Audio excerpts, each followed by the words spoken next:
சோம்பட்டி பகுதியை சேர்ந்த அனைத்து சகோதர சகோதரிகளுக்கு வணக்கம்.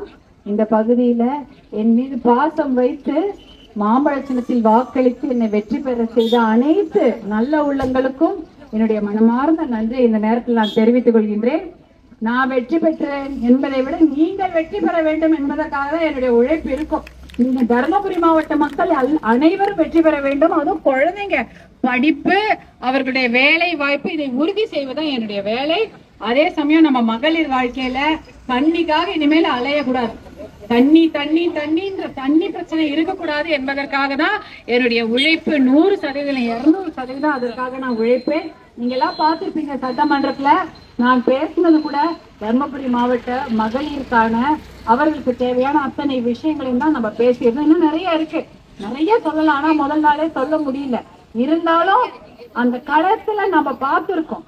நம்மளுடைய தர்மபுரி மாவட்டத்துல கள நிலவரம் என்னன்னு நமக்கு தெரியும். ஏன்னா எல்லாரோடையும் நான் பயணிச்சுட்டு இருக்கேன். மகளிரா இருக்கட்டும், கிராமமா இருக்கட்டும், டவுனா இருக்கட்டும், பசங்களா இருக்கட்டும், இளைஞர்களா இருக்கட்டும், இளம் பெண்களா இருக்கட்டும், எல்லாரோடையும் நான் பயணித்து கொண்டிருக்கிறேன். என்ன கஷ்டம் இருக்கு மேம்போக்கா எனக்கு சொல்றதை விடவும் கள நிலவரம் எனக்கு தெரியும். அதனாலதான் சந்துக்கடைன்ற வார்த்தையை நாங்க பிரயோகம் பண்ண. ஏன்னா இருக்கு, ஆனா அது யாருக்கும் தெரியாது. அந்த வார்த்தையை பத்தி அன்னைக்குதான் பாதி பேர் தமிழ்நாட்டுல புதுசா கேக்குறாங்க. நமக்கு தெரியும் அது இருக்குன்னு அந்த விஷயத்தை. அதனால்தான் நான் பதிவு செய்தேன். நாங்க இருக்கு, அதை நீங்க முதல்ல உடக்க வேண்டும்.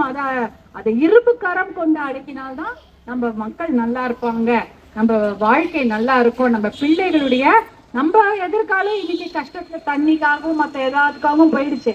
ஆனா நம்ம குழந்தைங்க அந்த மாதிரி இருக்கக்கூடாது. அவர்கள் வளரும் பொழுது ஒரு நல்ல சூழ்நிலை இருக்க வேண்டும். அதனாலதான் சொன்னேன், இந்த மாதிரி ஒரு தமிழகம் வேணும்னு. நம்ம என்னுடைய பேர குழந்தைங்களை, எல்லாருடைய பேர குழந்தைங்களும் நல்லா ஒரு சமுதாயத்துல வளர வேண்டும் என்பதற்காக தான் இந்த விஷயத்தை நான் பதிவு செய்தேன்.